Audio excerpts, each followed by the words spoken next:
Welcome to your channel. We're making pumpkin pie.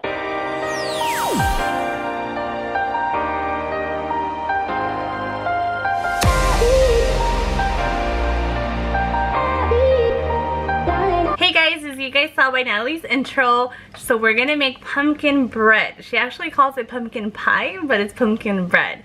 So hopefully you guys enjoy this recipe. We have been making it for about 2 to 3 years now. But anyways, yeah, pumpkin bread. Here we go. Pumpkin bread. Right. Go thumbs up. Okay. Go. So first things first, we set the oven to 350 degrees. So for this recipe, guys, you will need 2 teaspoons of baking soda, 1.5 teaspoons of salt, 1 teaspoon of ground cinnamon, 1 teaspoon of ground nutmeg, half a teaspoon of ground cloves, and 1/4 teaspoon of ground ginger. Also for the dry ingredients, you'll also need 3.5 cups of flour with 3 cups of sugar, and for purposes of saving dirty plates, they are both in here. Now for the wet ingredients, you will need 1 cup of vegetable oil, which is already in the mixing bowl, 2/3 cups of water, 4 eggs, and a 15-ounce can of pumpkin puree, or if you know how to make your own pumpkin puree, 15 ounces of that. So hopefully that angle is okay for you guys. But first things first, in a large mixing bowl, we're going to put all the wet ingredients. So this is going to be the pumpkin puree. So to the vegetable oil, we are adding the pumpkin puree.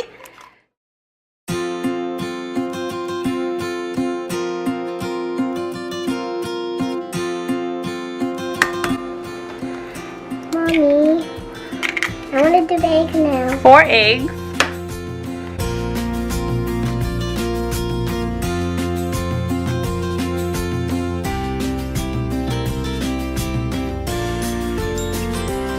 Water. And now you mix everything together.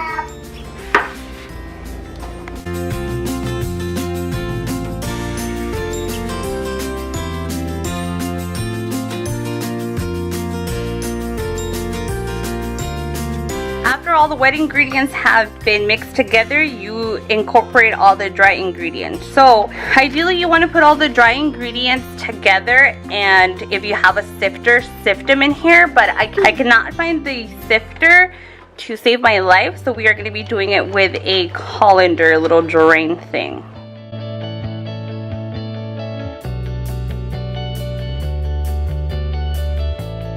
While my little helper mixes, I will slowly incorporate the dry ingredients. And the reason you want to sift your dry ingredients is so all the clumps can get out, and it's going to cut your mixing time in half.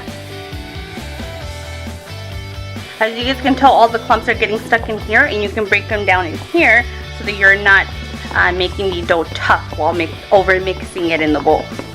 After the flour and dry ingredients have been sifted in, now you just mix it all together.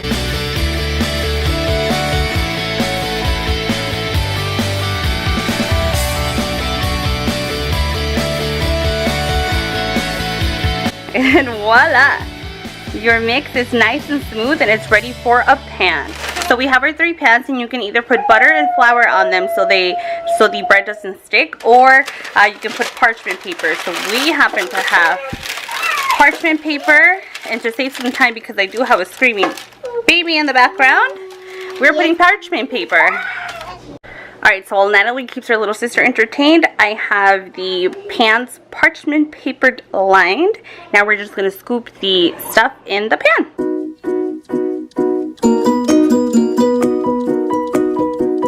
So our pans look good. These are going to go into the oven for about 50 minutes at 350 degrees Fahrenheit.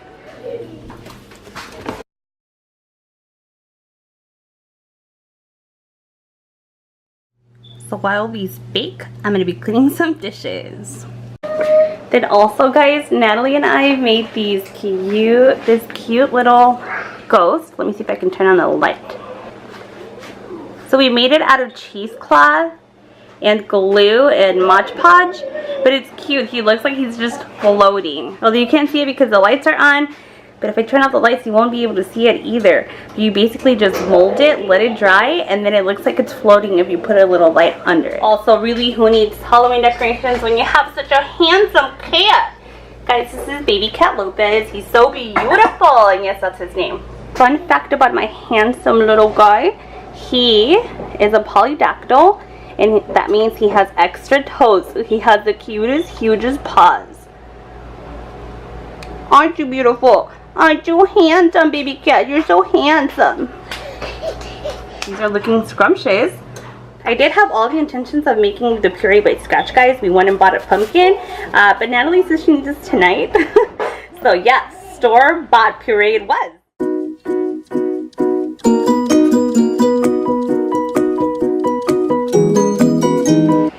Now there's still a couple of minutes left, but these puppies look good, and I just checked them with the knife and it comes out clear. So I think they're ready, guys. This literally just comes straight out when you have the parchment paper.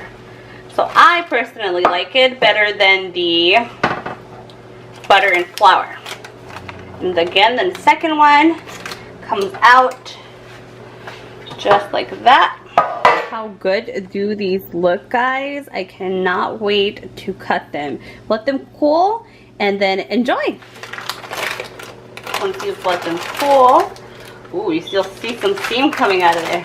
But literally, look how easy that was to just take the parchment paper out and flip them over.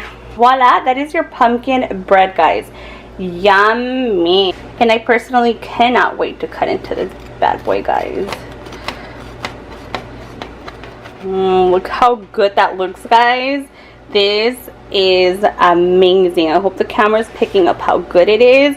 I cannot wait to take a piece of this pumpkin bread upstairs to Natalie with a little cup of milk. If you guys enjoyed this video and in this recipe, and if you guys recreated this recipe and you loved it as much as we did, give us a thumbs up. Also, give in the comments below, let us know how you liked it. If you end up making it, come back to the video and leave us a comment. But yeah, everything's going to be linked down below, guys. The steps, the ingredients, and the times, basically everything will be linked down below. If you guys like this video, give us a thumbs up and leave us a comment. Bye.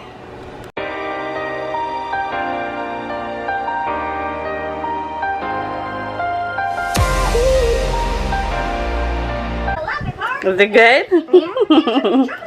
It's safe to say she's a fan.